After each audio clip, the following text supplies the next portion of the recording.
In this video, I'm going to show you how to add accounts to Credit Karma.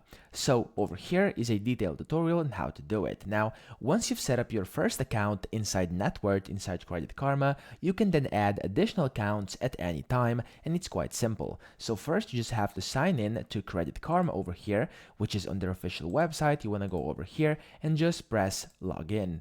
And then from here, you want to put in your email and password and log in via that.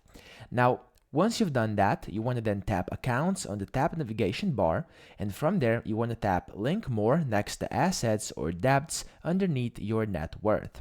Then in the search field, you will have to enter the financial institution you want to add and select it.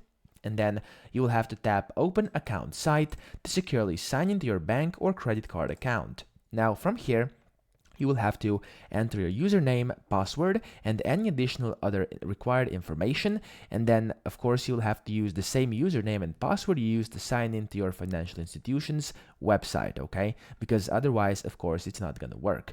Then what will happen is that they will add the account and download all its transactions from the past 90 days and then add them to your Credit Karma. So you can add additional accounts by tapping the plus sign at the top right of the Accounts tab or by tapping Link More next to Assets or Debts. So that's pretty much it. I hope this video helped you out. If it did, please subscribe to the channel and help me out as well.